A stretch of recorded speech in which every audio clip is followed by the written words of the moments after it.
So, good evening mga ka-crayfish. So, nandito tayo ngayon sa ating backyard para ating dalawin yung ating mga crayfish. So, natanaw kasi natin sila, marami masyado yung umaahon. So, napansin natin, nung dumami yung crayfish dito sa tangke, maraming mga crayfish na paggabi, nandun sa ibabaw sila ng tubig.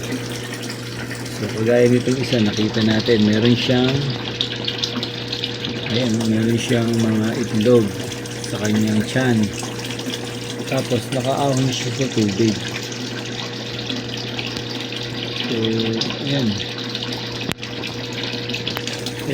Yun, nilapitan natin. Baka kasi makatakas. Sayang naman, mamatay. So, yun yung status ng ating crayfish ngayon.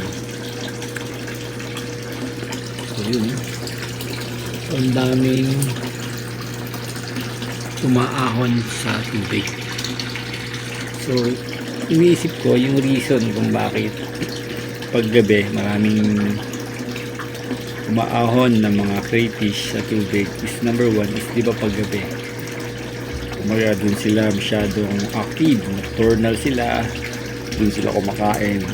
So, the reason why na umaahon yung ibang breeder natin dahil parang feeling nila safe sila dito sa taas, di ba? One reason yon. Another reason is iniisip ko rin baka medyo kulang na rin sa aeration or sa oxygen sa tubig. Ayan, kaya medyo kinakapos sila, umaahon sila. So, yun yung mga reason na naisip natin. So, pero ang most probable reason na siguro valid yun nga, yung medyo marami sila sa tangke, then during night active masyado yung mga kasama nila, kaya yung may stress sila sa ilalim, so umaahon sila. Pero pag sa umaga medyo kalmado yung mga karamihang crayfish, okay lang na nasa ilalim sila. So kagaya itong isang to, diba? So makikita nyo meron siyang mga itlog, so tinago niya na buried itong isang to eh. So marapit na siyang makatakas dahil nandito na siya sa gilid ng pond.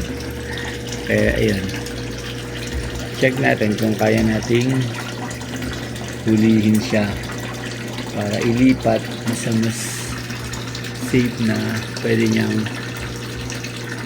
kumbaga doon siya pwedeng mag-breed. So hindi ko lang alam kung pag hinuli natin to, nilipat natin ng lalagyan, magtutuloy yung kanyang pagbi-breed. Pero sayang din naman kung nababayaan natin siya kasi lagi siyang pumapanig dyan eh. Kung napansin ko lang, meron palang itlog kaya nandiyan siya.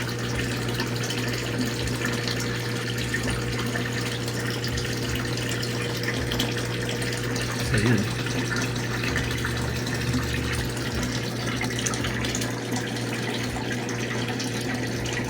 So tara, huli natin.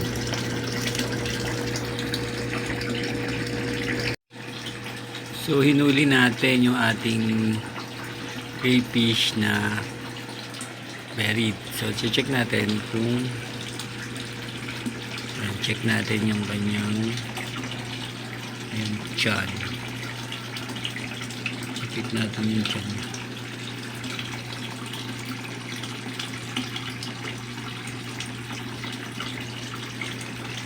So teka lang, medyo mahirap yung forma natin dito.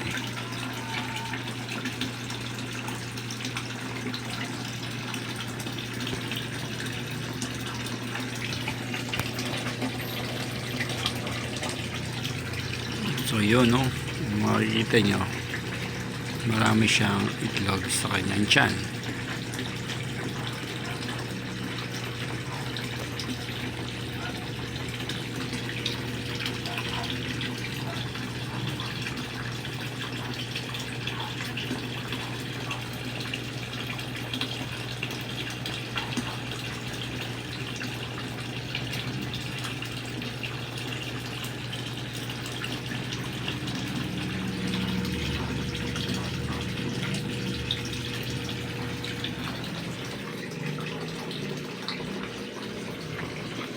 So saan natin siya lalagay?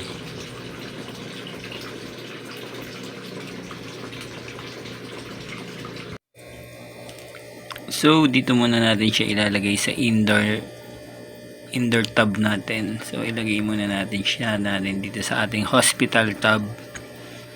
So, dahil yung mga kasama niya rito is mga walang claws, siguro safe naman siya dito.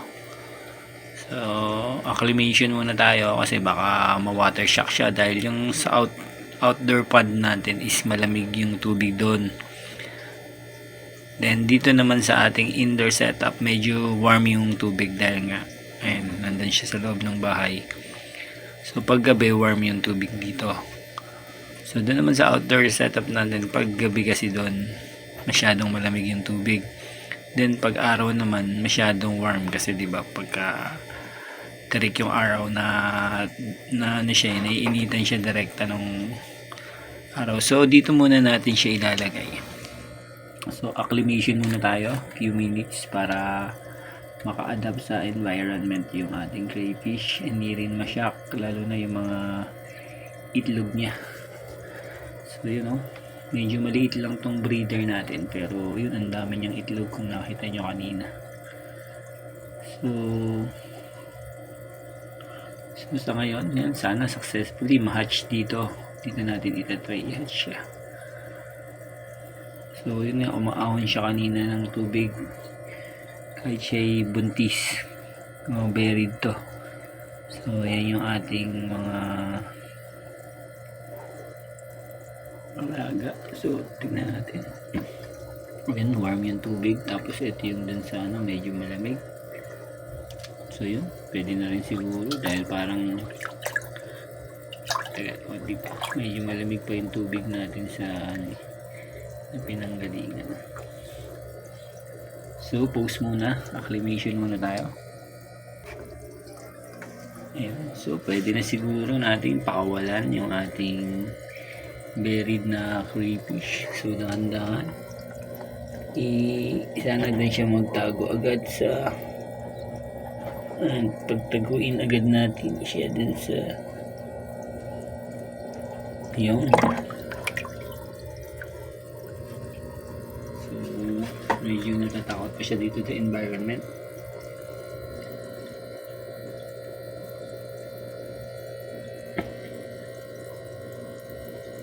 So yan kasama niya yung mga walang claws na mga crayfish.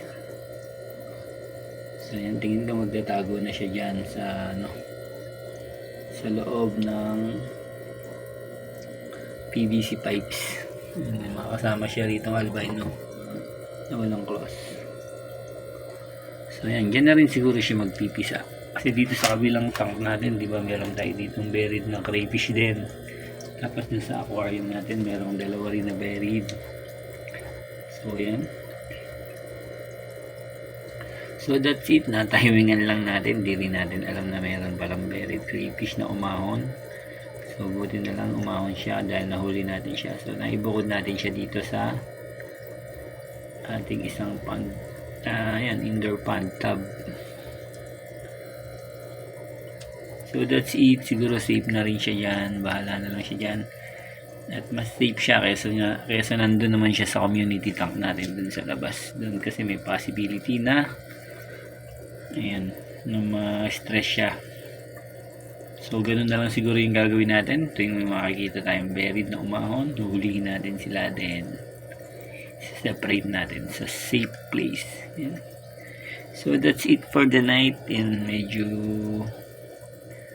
gabi na rin, kung it's time to sleep na rin. Nakita lang natin yung status kasi kaya nilapitan natin yung pond natin at na-timingan na natin na meron palang buntis na crayfish.